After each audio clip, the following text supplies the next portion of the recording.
Okay, so we are live here, I believe. We're waiting for some folks to come online.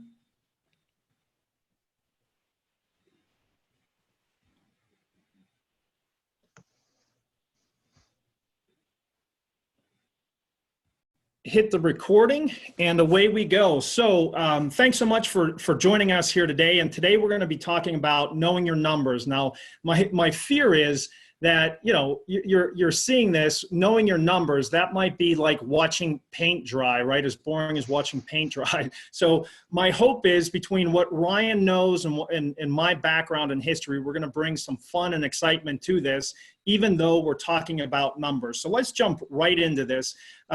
So whenever we're talking about numbers, the thing that Ryan really brings is a wealth of information. So I'm going to be driving this. I'm your host, Brian Whittington, with Ryan Reisert. Is that the right pronunciation there? Reisert? Nailed it. Nailed it. Sweet. All right. So he's going to be the color. Now, while I was doing this and trying to find this fancy slide, so he's hosts his own podcast, Sales Topic Podcast. I think number 8 was the best one, but that might be just me.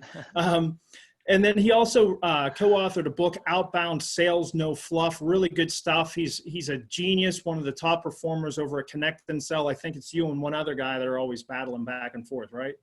Oh no, I'm just getting started here at Connect and Sell, but Seth's number one. I'm working on trying to jump at his heels. It'll take a little bit of time, you know. Well, so here's what I found out here, everyone, is that Ryan was a math genius. So little did I know that Ryan was not only good at math, but he literally was super good at math, won multiple different awards. So go Cougars. So that's who we have on the background here today. So the agenda. You know, why should we even care about numbers, right, Ryan? I mean, that's the last thing I wanted to do. Unlike you, I didn't want to know numbers. I went to public school, didn't really like it. So, you know, why should we even care? And then if we do start to care, how can we use these numbers to our benefit? And there's going to be a number of different pieces here. So for the business leaders that are on this conversation, and by the way, we'll get to this in a second. We're looking for your interaction. But for the business leaders on this session, we're really not looking for how can we, you know, play gotcha with our people, but really how can we better coach, mentor, and train them with our numbers. So why should we care? We'll throw in a few shameless plugs. And we want questions and answers as we're going through this. And at the end of this, really for you to take action. So that's where we're heading today. So like I said, we're looking for your ideas. So use the question, use the chat, whatever you'd like to do. So throw that in there. You can raise your hand and we'll go through this live for you. So here we go. All right. So Ryan, numbers. Why should I even care? What's so important about this? Why should I do this?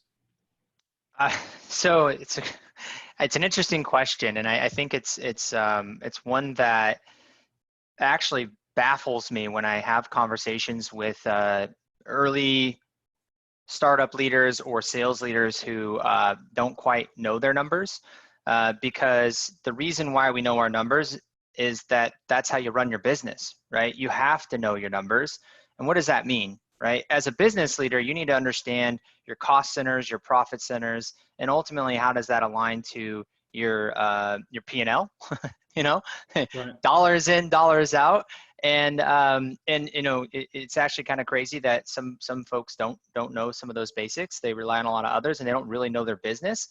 But if you take that format and you bring it to the sales conversation, it's really important, because the only way you're going to be able to predictably, repeatedly, scalably, if those are real words, I don't know, I'm a math guy, not a linguist here. The way to have predictable, scalable results is you need to know your revenue number. By knowing your revenue number or target, you also need to know your average value of a customer. Even if you don't quite know that, you have to have a hypothesis, and knowing those two things along with your conversion ratios in your funnel, they're going to give you everything you need to know to help understand if you're on track or not. By knowing those numbers, you can make the appropriate adjustments at the top of the funnel, the middle of the funnel, at the bottom of the funnel, Are we targeting the right people? Are we saying the right things? Are we putting the right resources in place to ultimately achieve our targets? If we don't know those numbers, we're kind of just, for lack of a better word, pissing in the wind and hoping, or spraying and praying. And hopium is not a strategy. So knowing your numbers is vital to success if you want to create a sustainable, long-term, growth-oriented business. Yeah, so wholeheartedly agree there. So whenever you're thinking of your numbers, so you put a lot in there, and we're going to unpack that as we're going through this. So if we think about numbers, we need our numbers for our strategic plan. So if you don't know your numbers, and by the way, there are very few people out there that genuinely know their numbers, but whenever you've created your pro formas, whenever you're looking at the year over year, how you're going to hit your revenue targets, well, that goes into your strategic plan, that goes into your go-to-market strategy, that goes into how we decide team size, right? Because if we know where we're heading, our go-to-market strategy, that's going to require a certain set of team size, a certain technologies and tools and people development, because not everybody's going to be able to grow with that, especially if you're talking hyper growth or, year over year growth of 50, 60, 100, 200%. That's going to take a lot of this. And we have to know our numbers, because growth sucks cash. So those are a couple of different things. And also to your point, Ryan, whenever you're thinking of those leaders, so many people don't know how to hold their people accountable, right? And I'm not talking whipping a bullhorn, but set expectations and then coach, train them to those numbers, and then constantly have process improvement. So with that in mind, that's a good backdrop. Thanks, Ryan. So with that in mind, let's go into a bit of a story. So once upon a time, there was a guy that we've probably heard of. Stephen Covey wrote The 7 Habits of Highly Effective People. And really, whenever we look at the numbers, we start with the end in mind, because everybody's reality is a little bit different. But the thing is, everybody wants revenue, but maybe for different reasons. Owner founders have one. Maybe they're thinking of exit. Maybe they're thinking of profitability. Presidents and CEOs have other, are we achieving stockholder expectations, or whatever the case may be. You have CFO, sales, all the way down, and then that pesky little thing on the bottom, customers, right? Do they truly find value in what you're doing and how you're doing it? And you can see this illustration is probably one of the best out there about the differences of perspective. But I think the one thing that we can all agree on is we are all looking for, how do we sustain accelerated revenue growth year over year that is going to allow us to have absolute, and here's a little plug for you here, absolute market dominance, right? That's really what we're looking for, because if you're not dominating the market, you're going to end up going by the wayside like Blockbuster. I mean, Blockbuster was the 800-pound gorilla, but because they didn't innovate, because they weren't growing and they weren't continuously improving, they weren't seeing the numbers throughout the marketplace, they ended up going to the wayside. So that was a shameless plug, so we should have warned you, so sorry about that. But Ryan, that was all for you. So let's maybe take this down a little bit more deeply. So I found a company, Allbound is who created this, this illustration, so I want to give them proper credit. But account-based marketing. So let me just pause here, and we'll go a little bit more deeply into this. But account-based marketing, thoughts on that, Ryan? I mean, you and I are sales guys. My sense is there's a place for it, but let me get some feedback from you about account-based marketing, where we're flipping the funnel, maybe even give a touch of a definition, because a lot of people might not know account-based marketing. Yeah, well, I mean, I think this is a buzzword that was created for some of the marketing automation players to, give themselves a category to go after. Okay. And, at the end of the day, a lot of these category creation are created because there is a problem with organizations not kind of understanding the fundamentals. And so call it account-based, Allbound, whatever it might be. I call it buckets, right, in my book. But the idea is you need to be able to identify your total addressable market, and drive them through the funnel. So a lead-based funnel where you have your total addressable market and you're running them through to purchase, versus an account-based funnel where you're flipping it, is essentially, and we'll talk about this later, if you look at the account-based funnel, that's saying work your buyer's pyramid. That's what it's saying. If you look at a lead-based funnel, it's saying spray and pray a bit. If you combine the two, it's saying as long as you are doing a good job of sticking to what I call your swim lane or your ICP when you run your plays or your strategy, having a multi-touch, multi-channel outreach function of your organization where you're telling the same story in every channel and everyone's aligned is going to provide better results.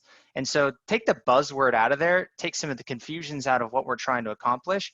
And at the end of the day, the goal is map your, here we go, right? Funnel your sales, map your ICP companies' titles. Who are the companies you believe you have a hypothesis to sell into, and the contacts who you believe can influence or help earn a decision, right?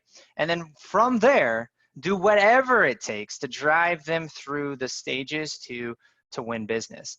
And so the difference between lead-based and account-based is really just combining the two at the very top and saying, let's be strategic around how we're going out this and make sure that we're not misaligned in terms of who we should be targeting based on the information we have available to us. And there's more information than ever on the accounts and contacts. So bringing those two together is what I like to call modern sales, and take those buzzwords out. I think there's a strategy there that we can all get behind if we understand those basic fundamentals.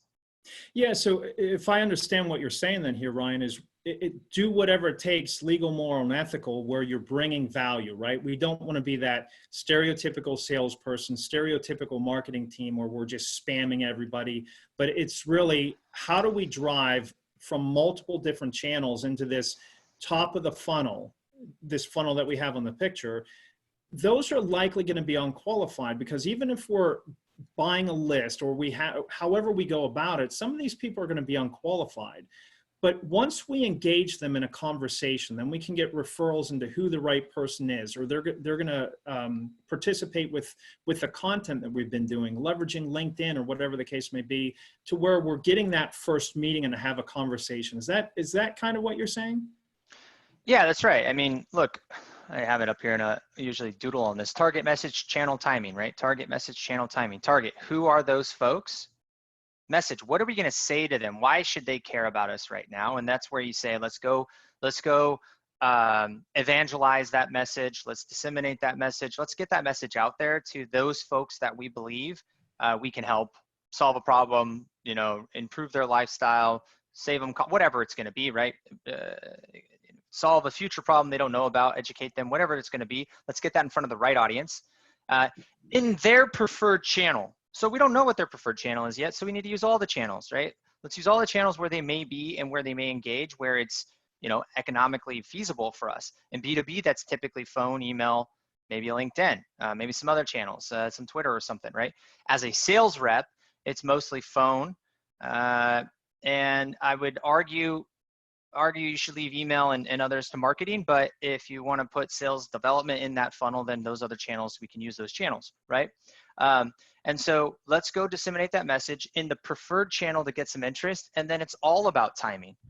So we don't know about timing. There's, there are some, data sources that are coming up now calling intent-based, so you can look at people that might be viewing or searching for different keywords and topics that might provide some level of intent. Maybe they're on your website. That's intent. That's lead scoring. But right. But that's the simple formula, right? Who are we targeting? What are we saying? Where are we going to say it that engages them and starts a conversation? And it's got to be at the right time. And you need to solve a problem for them or get the heck out or go away, right? Yeah. Now, what would you say to the business owner, the marketing person, the sales leader that says, just throw up the numbers. It's all a numbers game. Is it truly a numbers game, or is messaging more important? How do those play, or how do those align, Ryan? Yeah, they're not mutually exclusive. It's not one or the other. I mean, they're together, right? I mean, your numbers, it is a numbers game if you follow this methodology, right? The numbers game start with how big is your total addressable market? How many total accounts and contacts can you serve at any given period of time who are actually, if you go back to the flip the funnel, buying now, or if you go to the buyer's pyramid, buying or open to it now, how many of them exist, right? Can you identify what does that look like? That's a number. That is a objective number, right? Within a range, likely. You don't know specifically, but there's a finite objective number of those who you can serve at any given time frame. That number, the numbers game, needs to drive your entire strategy. Now, the problem is, if you go back to what started this whole thing, why you need to know your numbers, you can reverse engineer from a revenue target what the necessary number at the top needs to be, that total addressable market needs to be in order for you to hit a target. And a lot of times when you look at that revenue target and you look at average deal size and you look at close rates and you looked at accepted rates and you looked at show rates and you look at how many, you go all the way up, those numbers don't match. It's actually not possible. There are not enough accounts who are buying now that can actually get you to the number. And leadership goes and hires 10 people to go sell to an audience that's not, it doesn't exist. And that's where there's a lot of frustration. There's a lot of challenges. There's a lot of reps not hitting quota. Why? Because it's not possible, right? And that's why it's so important to know your numbers. And now to answer your questions, there's a numbers game. Now, once you got your total addressable market, now you need to know, going back to the next phase, not from the revenue driven, but just what does it take? How many activities does it take to earn a conversation? Those could be emails, those could be phone calls, those could be, whatever, ads, right? What is the activity to earn a conversation? And that's going to give you an idea of, again, how many people would you need to do that work, right? And what technology would you need? And then once you earn that conversation, how many of those conversations are actually interested in moving forward? That's where messaging comes in. Are we targeting the right people? Are we saying the right things? So messaging is really important, because if we can say the right things to a lower number of people, that increases our conversion rates. And that will change the necessary total addressable market. Going back to the rant I just had. Now maybe we can get there if we get better at messaging. Maybe we can get there if we are able to convert by being smarter at the top of the funnel. We don't need as many at the top, right? And so that's why it's so important. It's not mutually exclusive. It's the same. So right? I mean, they're combined. It's important to know those numbers. So I pulled this up, but let me go to this piece here. So knowing your numbers, this in reverse engineering. So we're going to get there. We're going to show you how to do that, but really it's knowing your numbers. And I'd be curious, and you might not know this right off the top of your head, Ryan, but how much can you adjust your top of the funnel, meaning your numbers at the very top? So if I go back to that page there, how much can I adjust my numbers of outreach versus engagement to book meetings with the right message? How much does the right message affect the amount of outreach that I have to do? I mean, so each of these levers, when you look at your conversion ratios, are heavily leveraged, right? But those leverage points, at the top of the funnel, right? Doing more at the top typically yields a higher result than going lower in the funnel. If you have a pretty well-oiled machine, you're not going to significantly increase your win rate by, say, 5 points, right? Because the total number of opportunities you have is a much smaller number than the total addressable market at any given time. A 5-point increase in conversion rate isn't going to have nearly as much of an impact as a half a point increase in your activities, right? At the very top. And that's just because there's a much larger number you're dealing with, right? So, 1% of 1 million is much larger than, 10% of 10. Yes, good point. So I know there's a couple of people on the webinar that have a fairly niche product, a fairly limited product, they would say. So what would you say to those that say, my addressable market isn't terribly big. I don't have that big, I'm not like you. I can go to any small to mid-sized business who's going to have a sales team. I have much more of a niche market. What would you say to those folks? I mean, first thing I'm going to ask is define what that means, because I think a lot of folks will bucket themselves into a special category because we all want to be special. But large large doesn't necessarily mean not niche, and niche doesn't necessarily mean not large total addressable market when it comes to your ability to actually, if we go back to market domination, dominate that niche, right? Or niche, or however you want to say that word. So I'd ask the question, like, what do you mean by that? Is it 100 accounts that you could ever sell to? Is it 1,000? Is it 10,000? Define what that means first. Okay. Well, let's say that it was that 100, 500, 1,000. So fairly small. How would you address those folks? Is it equally important to know your numbers and have that outbound approach, or do you do more relational? I could hear them saying, well, it's all about the relationship, Ryan. Well, of course. So, I mean, look, if you have 100 total companies that you could ever sell to, I'd imagine that those are very large companies with very large contract values. If you're going to be talking about anything that we're talking about here, I'm not talking about relationship one-to-one. I'm a wealth advisor, right? Like Right. I'm talking about a B2B business that wants to hire sales reps and bring them on. So if you only have 100 accounts, that means that they're probably very large accounts. We have a customer at Connect and Sell that sells to 6 total accounts ever. Very large telcos, right? And they use Connect and Sell because with every single large telco that they're selling into, we're talking about multi-year, tens of million-dollar contracts at stake every time. There are hundreds of technical objectors, contacts within each of those accounts. So now 6 companies now becomes a total addressable market of thousands of people that need to be engaged over a 2 or 3 year period. So their sales team isn't huge, but just think about the math it takes to have one conversation in your addressable market. If it takes, our data shows it takes 23 dials to get a conversation. So, and it takes multiple conversations to actually, get to a decision, right? So if it takes 23 dials to one contact, and you have 100 contacts, that's already 2,300 dials. If an average rep is doing, to get to the 100 people, right? And if we're doing, if we're talking about talking to those people multiple times, and you're talking about now multiply by thousands, you're talking about 10, 20, over 100, 200,000 dials every time you need to get to one conversation with everybody. And so now you got to be having those conversations consistently over a period of time up until a decision's made.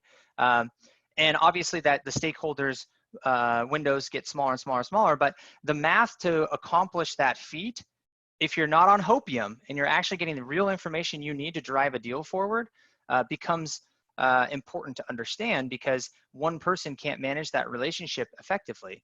You're either going to have multiple stakeholders doing the right activities to get the information you need, or you're going to have an engine that's going to get to those conversations. And that's why that customer uses Connect and Sell. But that's why it's so important to ask that question, because now let's amplify that up to a total addressable market of, let's just say, only 1,000 accounts. Well, 1,000 accounts, how many contacts within each account ultimately are a part of a decision-making process? If it's, again, mid-market or enterprise solution, 50 to 100,000 bucks or whatever it might be, you may have 3, 4, 5 ultimate stakeholders and many more other influencers. And so now all of a sudden your 1,000 becomes tens of thousands of contacts that you need to be engaging at any given time. And then how competitive is that marketplace? Market domination. How often is your product or service churning? And based on that, if it's once every 3 years for an enterprise solution, typically, maybe it's every 2 years, you need to ensure that if you take that total addressable market, when it's churning, 1/4 of that time frame is churning, replacing every quarter. So you take that math, you divide it by the total number of quarters, and that number needs to be engaged every single quarter. So now I'm getting very, very technical here, but you've got to understand that, because now if you want to win and dominate your market, you have to have those conversations at the right time. So I think that's a really important point that you just made is, so there's a couple of things that goes back to knowing your numbers. You have to know how often are they replacing your product or service? How often are they, how often do I need to reach out to them? So this is not only just net new. So if we go back, if we went back to that picture here, It's once we have gone to have closed one, now we have strategic account management. So there's a number on here that they have to maintain their customer base, because that's where you get the customer success and that monthly reoccurring revenue, right? And so that engagement for those folks, so it's really not only knowing your numbers on the top of the funnel, but then that top of or the bottom of the funnel, once we have closed one, that also fills top of the funnel with good strategic account management, is what I'm understanding you to say, because then we can go cross-sell, upsell with our account managers. Is that an accurate understanding? Oh yeah, absolutely. I mean, it never stops, right? Again, if you are a business that wants to be around for a period of time, you're continuously creating these funnels. And if you know your numbers on what it takes to keep that revenue going, it all starts with some sort of amount of activity to those accounts that's going to earn you a conversation. Some of those conversations are going to move to a next conversation. Those conversations are going to move into opportunities, and those opportunities are going to ultimately become revenue. That formula doesn't change, whether it's a net new customer from outbound, an inbound interested party, right? You're still going to run them through. It's just getting lower and lower in the funnel. And now if you're talking about the opportunity management to close one, there's still a smaller micro funnel in there. Like, they're already a customer, but it still takes activities to your customers to get conversations. Those conversations have to move to next conversations. Somebody has to make a decision and they have to purchase.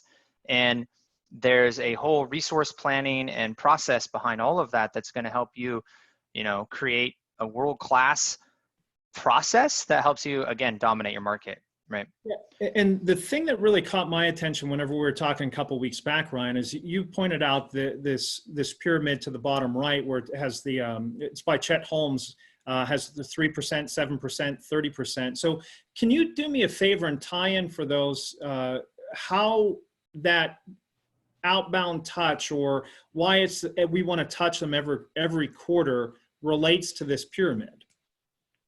Absolutely. So, I've been yelling about this, I guess, this whole time. So this is where it comes back to it, right?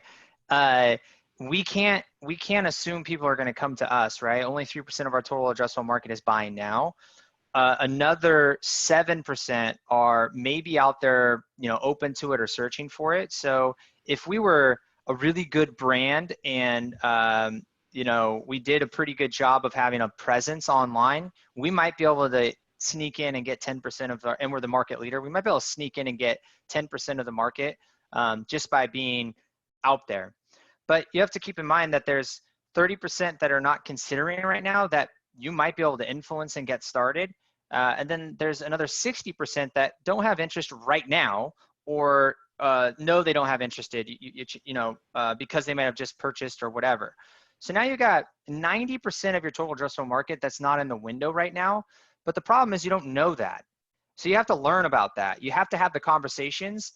And in the beginning, you're going to identify that information by having those conversations, tagging and following up, so that 60% never really slips through the cracks. Someone just bought. Here's a little pro tip for those who are still listening. Someone just bought. That first 90 days is an optimal opportunity to get back in front of them to see what happened. Installs go wrong, projects are delayed, relationships flutter, something happens even though they told you they just purchased. You can win new deals if you came in second, third place by just following up in that first 90 days. Happens all the time, right? I shared this tip with Max Minkey's managing partner at GrowthX, and he now installs that, and he's texted me a few times like, hey, just got another one back in using your little strategy, right? Nice. Works. People don't do that. But and that's why you have to talk every quarter, right? If you own a territory. Let me interrupt you there, if I might. So this goes back to, why aren't they doing that outbound attempt? I mean, back in my old days, whenever I was doing the training, coaching, and consulting, we always used to say it's, the phone is too heavy. You have call reluctance, or whatever the case may be. And I think that's true. I mean, there's certainly a part of that. However, I would also think that oftentimes people didn't follow up with those that are closed, put in the closed lost category, or even somebody that you've talked to recently, because you didn't have the technology, you didn't have the ability to talk to so many people, right? You had limited bandwidth to do that outreach.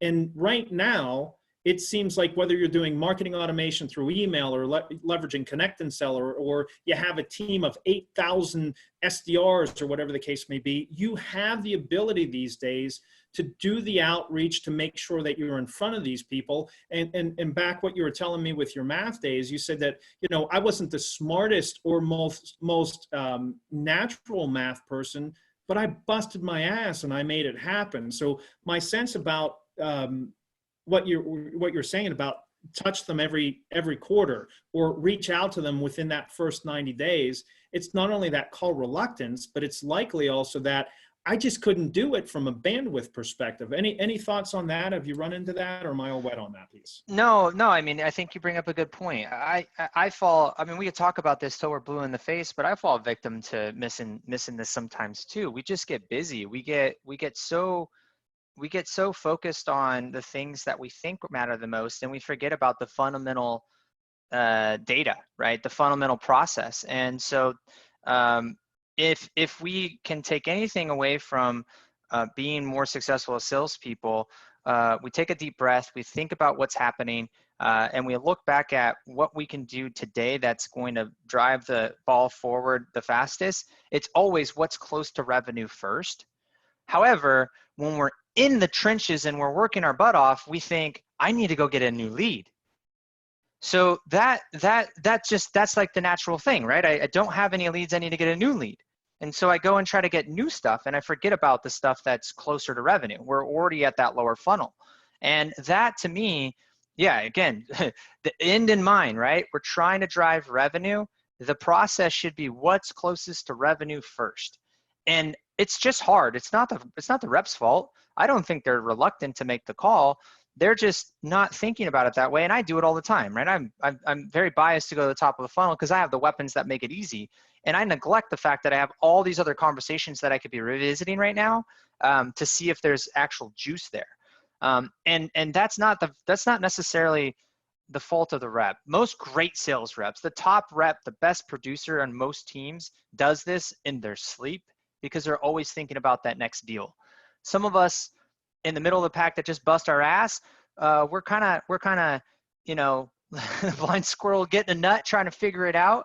And sometimes we lean on our strength of activity versus being smart about the process. Yeah. So, and I went back to this because you're saying, hey, put the first things first. There's nothing new under the sun, right? It's time management. It's about prioritization. It's about knowing your why of why you're going to do this. So let's really jump into this then.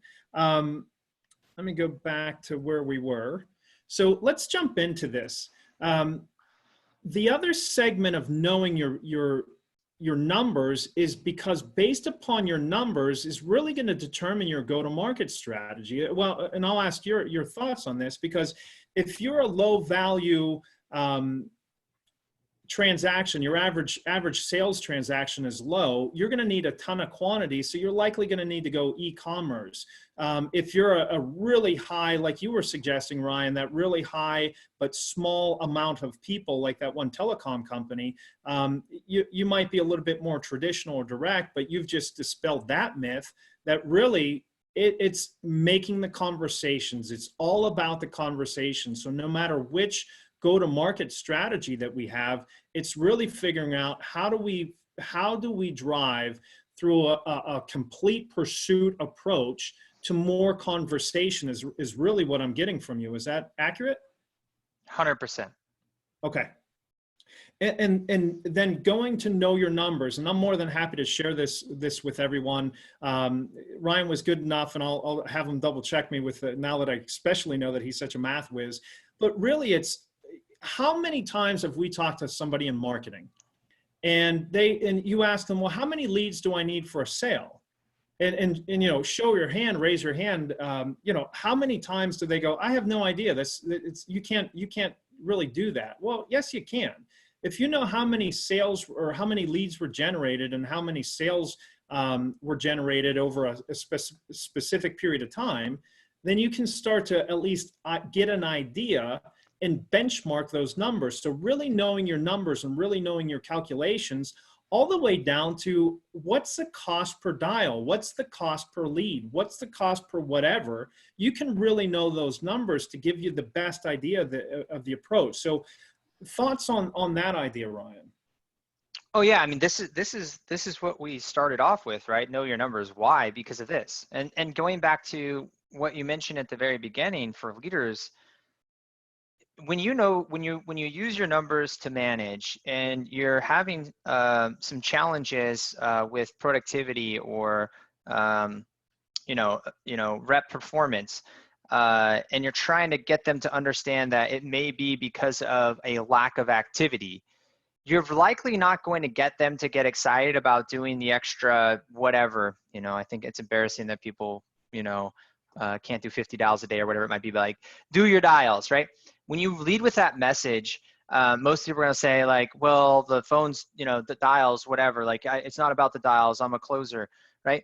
But when you flip the funnel and say, look, we're not having enough conversations, right? Look, the math shows that if you don't have conversations, you're not getting opportunities. And if you don't have enough opportunities, you're not going to win, right?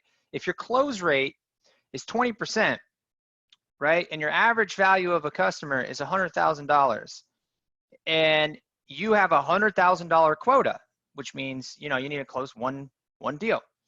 You only have 3 opportunities in your pipeline. What are the chances of you hitting your number? You're probably not going to, you're on hopium, right? You need to have 5 and they better be good. You should have more than that, but you need to have 5 if you're going to, be in your benchmark. And that's assuming qualification. You have 3.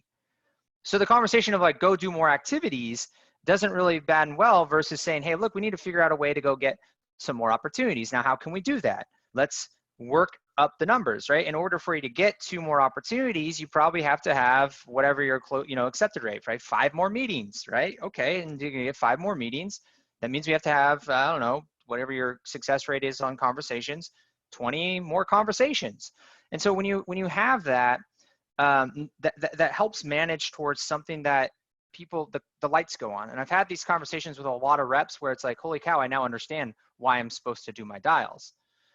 Most organizations put a dial metric in place that has no freaking relationship to what they actually need to do. So that's why there's always a misalignment, right? 50 dials a day is probably not going to hit your number. That's why people don't get it. 100, 200, whatever it might be, it should be related to whatever is going to get you the right amount of conversations.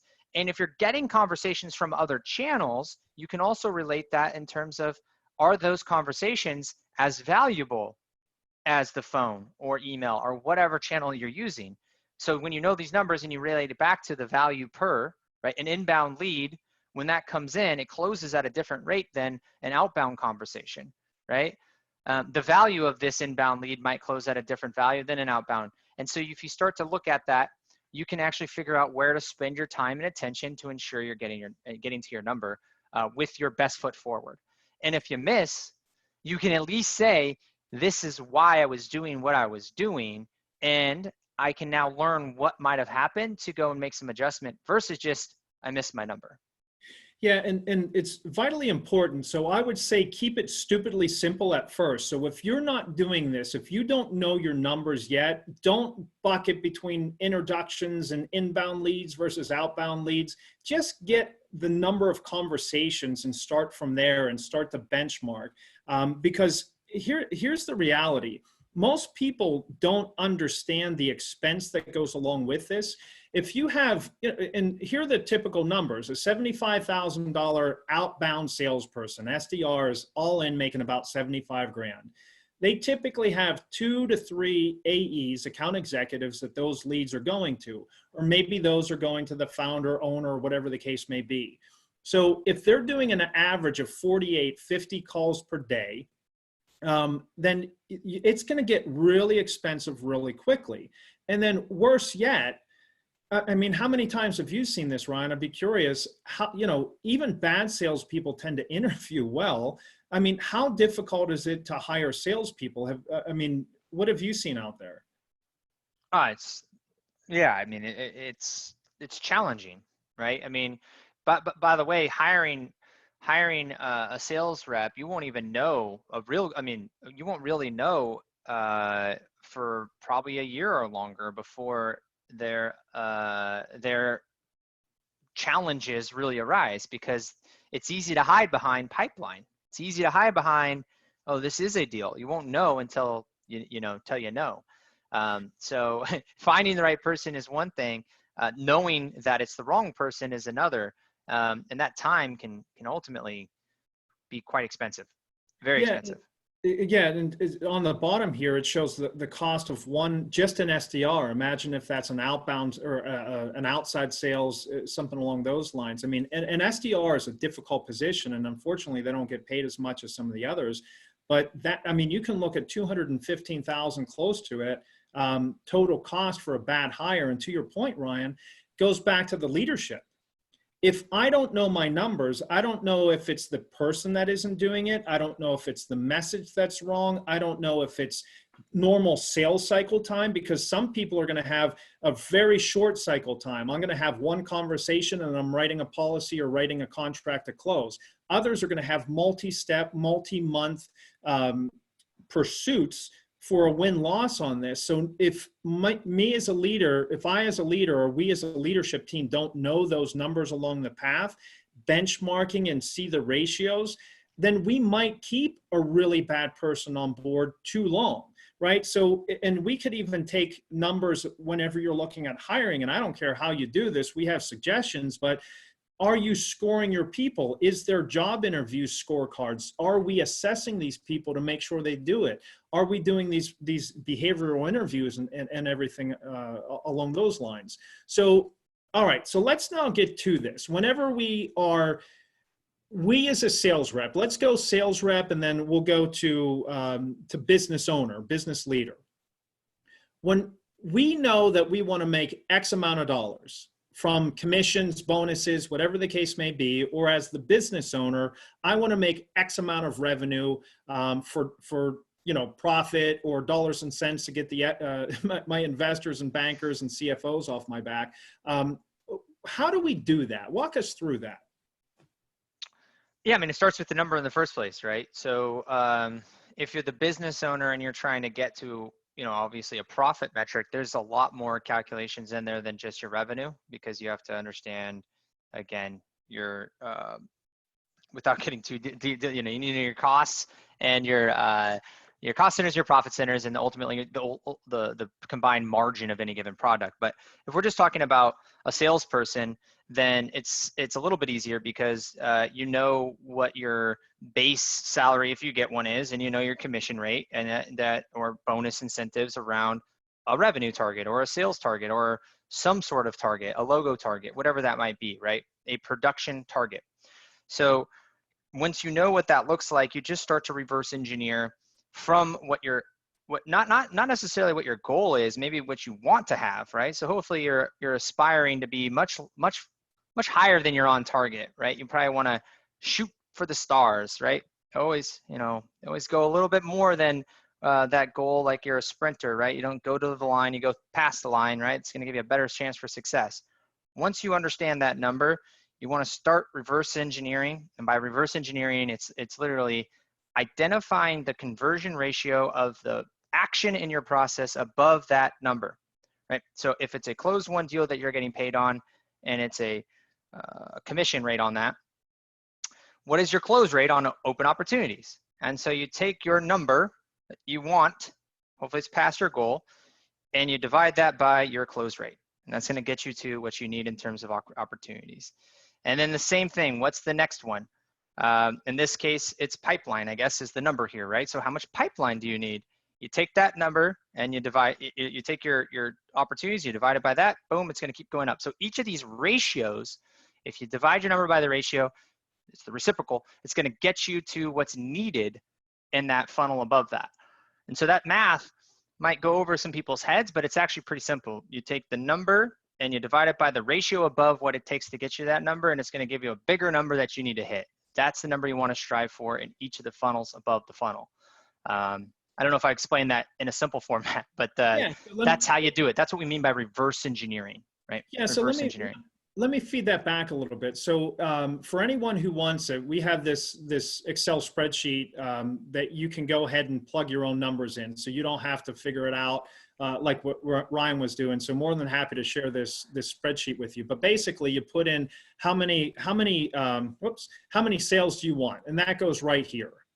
Now you have to keep in mind sales cycle and everything that goes along with it. But typically speaking, what we found is if you want one closed one, you likely need about 8 to 14. Now it's going to depend on your complexity. So I know that's a big number, a big spread, but you're going to need usually about 8 first-time meetings, those sales qualified meetings or that marketing qualified meeting, that first-time meeting to really vet them. You're usually going to need about 8 of those to get one close. Now, if I have a smaller ticket size, it's likely a couple of conversations, maybe it's 4, but you have to know your business and know what you're doing to be able to figure this out. But you adjust your numbers here, and these are pretty good ratios. You're usually going to have, and tell me if I'm about right on this, Ryan, about 3 to 5% engagement. So initial outreach to first-time conversation, the first time that I'm able to touch this person, is it going to be about 3 to 5%. And then the second time or the third time or those follow-up times, that number is going to go up fairly significantly. Is that a correct understanding? Oh yeah, absolutely. I just actually posted this morning because I've got this pandemic prospecting challenge going on, which the point of that is to focus on the tip top, right? Getting net new stuff. That's where you're going to see about that 3 to 5% of activities to conversation. But when you actually have a conversation with someone and you're doing follow-up, that's going to significantly increase. I mean, that could be 5 to 1,500% increase in your cold conversion rates on activity conversation. Once you validate a channel, the simple thing to think about here is once someone picks up the phone and you know they pick up the phone, there's a good chance they pick up the phone again. Versus when you're doing cold outreach, they may never pick up the phone, or they may not ever open or respond to emails. And so the next engagement's always going to have a much higher conversion ratio. So that blended ratio over time is only going to go up, which means you do less activities to your total addressable market to earn the same amount of output. That's why market domination is so important. It's a lot of heavy lifting up front, but once you know, you're on top of those and you can do less work to get higher yield. So it's like that flywheel, right? I'm working, or, it might be 27 degrees and I get a 1 degree warmer and that ice cube is not going to do anything. I'm working. It goes up 30, 31. I don't see any change. Don't give up. Get to that next temperature. Those small little increases on the top end of this make massive differences at the bottom end. So I'll send this out to you, but that's basically it. The benchmarks on the left here under these ratios are fairly accurate, right? Most people are looking, they want about a 95% retention strategy. That's usually what they're going after in their pro forma. So put your own in.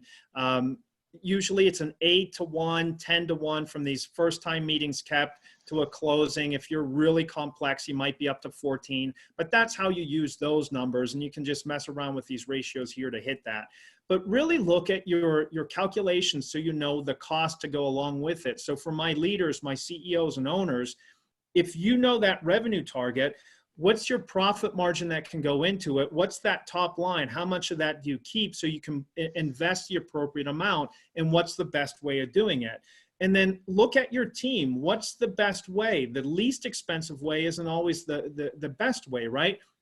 So because we leverage Ryan's tools and Connect and Sell, we can make close to 200 dials an hour where your typical SDR is making 46, 48, 50 dials in an hour. So that's a massive difference. So that goes into how quickly do you want to grow? How big of a sales team do you need? Because if I'm making 50 dials versus 200, 50 dials in a day versus 200 an hour, I need a massively different sales size, which is going to have massive differences in overhead, in consistency, and everything else. So let me allow you to speak to that, Ryan. Oh yeah, I mean the use of technology to amplify your process is going to be, transformational. But don't go and accelerate your process until you have a process. And I think that's the biggest challenge that most organizations face, because you won't know where you should be putting those optimizations. Now, if you don't know anything at all, that's why I work for where I work. Definitely plug the top, right? You're going to get more learnings way faster to understand your ratios. But I wouldn't go out and hire 10 salespeople tomorrow until you actually get some data behind what's happening through that funnel. And so the first thing you can do is focus on the activities at the top, because that's going to give you the information you need to actually understand all that lower funnel math that helps you resource plan and get the right resources in place for managing those opportunities. And ultimately that relates back to all those other metrics that, if you're the business owner, help you understand that you have something that's profitable and making you money versus, and that's a profit center now versus costing a lot of money and not driving any results. Now you just got a cost center. Yeah, so whether you're using technology and leveraging technology where you're seeing these reports, or you're doing it the old-fashioned way on hashtags on a spreadsheet or whatever the case may be, I'd really encourage you to know your numbers and allow your sales team, and I think Ryan brings up a good point earlier, that your sales team, motivate your sales team by what they want, right? How does that activity, how do those number of conversations equate to what they want? What if they're going to earn X amount of dollars if they do the work, then what are they going to do with it? Really motivate them with that rather than, did you do your work today? So that's an encouragement there. All right, so that's the sales funnel. So before we get into some of the questions and answers, I wanted to give a quick shout out. Ryan, if they wanted to get a hold of you, how would they go about doing that? Yeah, you can find me on LinkedIn. That's the best place. And, on LinkedIn, I post my number, all my contact information, make it really easy for you to get a hold of me. My preferred channel is definitely phone, but if you're shy, you can just connect and send me a note, and I'll get to you when I have a chance on LinkedIn. That's my top channel. Got it. Okay, perfect. So you can reach out to him through there. I'd highly recommend his podcast that he's doing, Sales Topics. He brings a different way of doing it, and grab his book.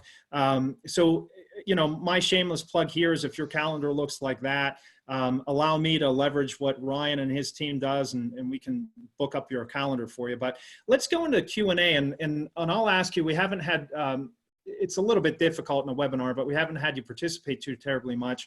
But some questions that came across earlier that I'd like to hit, and one that I didn't add into this is, how do we cold call in the current situation? Meaning, in this pandemic, right, in this frustration time of lockdown, what are some maybe tips and tricks that you have, Ryan, of how people should be out doing their outreach? Yeah, this is a great question. I did a webinar just as all this was hitting on, how cold calling can be an effective strategy. And the tone of everyone else was, we've got to be more empathetic. We've got to make sure that, we're, really, really there for them, and so on and so forth. And I was listening to the answers, and I said, isn't that what we should always be doing, right? Pandemic or no pandemic, shouldn't we always be really thoughtful of who we're reaching out to and ensuring that we're aware of their situation as much as we can? And again, number one for me is solve a problem or go away. And so I'm not trying to be, an ass about this, but the reality is, pandemic or no pandemic, when we're cold calling, we just need to you need to have situational awareness. And there's definitely customers that you may have been serving that are not in the best fit to be serving today. But when you reach out to them, if you have a solution to a problem they may have right now, especially right now, then it's your duty to get out there and try to help them. I'll give you an example. I was just doing my follow-ups this morning, and I caught a person that I spoke with prior to the pandemic situation. He requested a call back. I called him back because it was on my task, and here it is. He's like, look, Ryan, I appreciate the call. The factory shut down. We are all furloughed right now. It's like, oh man, I'm sorry to hear that. Is everything okay on your side? Hopefully you're safe, etc. Right? Human conversation about that. It's like, yeah, we're good. But hey, give me a call back in 3 weeks. We should be back online. Right? Holy shit. we're furloughed. The whole company, no, it's not that bad. They're going to want to get back out and start selling. And I happen to have a solution that he believes is going to solve a problem for them. So it wasn't a bad thing. I didn't enter the conversation any differently than I would otherwise. It's, hey, this is Ryan with Connect and Sell. And I shut up and let him talk. Oh, hey, Ryan, how's it going? No, not too bad. You know, we spoke. It's the same situation. So that's my advice, is just make sure that, of course, you're aware of the situation. But if your messaging and your targeting are all over the place and you don't really solve a real problem, well, fix that shit. But you should have fixed it a long time ago. That's my recommendation. Nice soapbox. I like it. So, hey, one little tactic that Ryan threw out there that is really, really key is whenever you say your name, or right, so, hey, Brian Whittington, or hey, it's Ryan Reiser, then you're quiet, you shut up. And how they reply back to you is going to let you know their personality. And if it's direct to the point, you need to be direct to the point. If it's, hey, how you doing? Then you need to ramp up your energy. If they go like this, and they say nothing, and they will do that, then you know that you have a really cautious, analytical person on there. So that's really key. And then the other thing that Ryan said is, there's nothing new under the sun. You sell today and the way you should have been doing it before, and you bring value. The other thing is, okay, so the database of my contacts is outdated. They're approaching retirement. There's constant movement, new positions, new locations. What do I do? So any suggestions on, other than paying gobs and gobs of money for Zoom info or some of these other lead sources, what should they be doing there, Ryan? Well, I mean, gobs and gobs of money is an interesting, again, that's an interesting perspective. Let's go back to everything we talked about today, the market dominance, right? Like map your total addressable market. Those accounts that you want to sell into, they should always be in your database as much as you can. Get that done. And by the way, it's probably cheaper to go to a database to get that done in the first place, you know, to get the accounts mapped. Then with all these changes, right, start from the top, right? Especially now with a lot of changes happening, you should have the CEO of every company you want to sell to in your database. Why wouldn't you? I mean, at some point, if you get lower in the deal, you should attempt to try to reach out to them. Why wouldn't you? I don't care if they're the CEO of JP Morgan Chase. It's not going to hurt to have it and try it if you have a big enough deal. I mean, honestly, it's not that hard to get the contact in your database. Have it. Then go below that and get the department heads and the department heads that matter to your business or influence your decisions. Get that mapped and have that updated.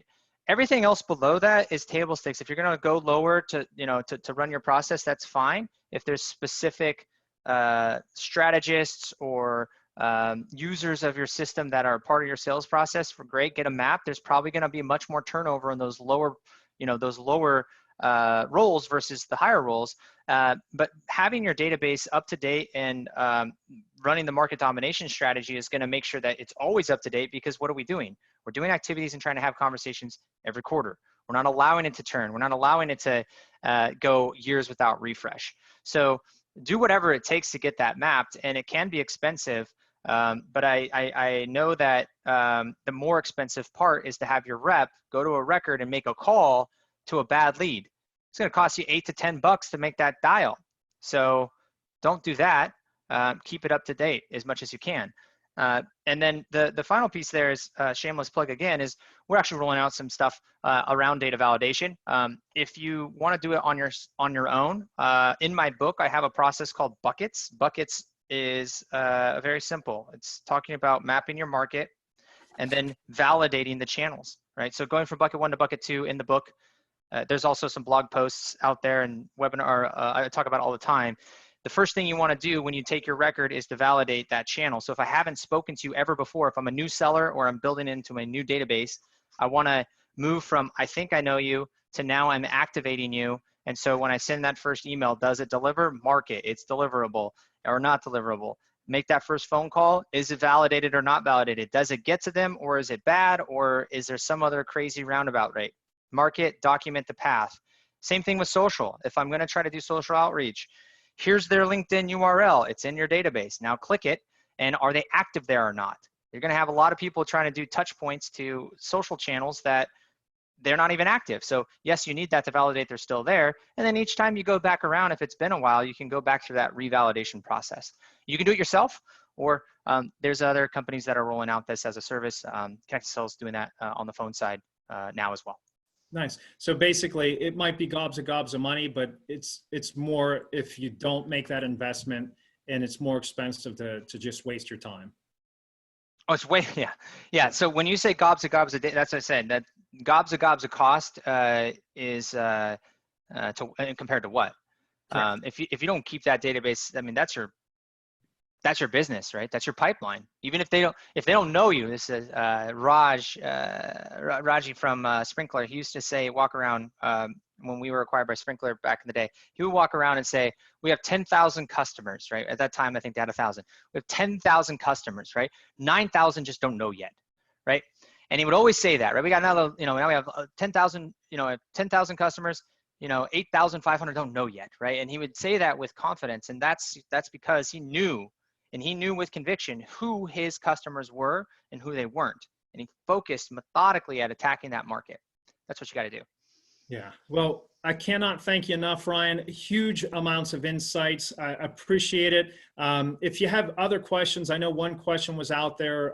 How do we prospect? How do we get in front of people whenever events and trade shows are shut down? I'll go ahead and email. Ryan gave me a great answer this morning. I don't know if you have 2 extra seconds you wanted to do that, but I can email that out if you have to go. But Ryan, I can't thank you enough for your time and expertise here.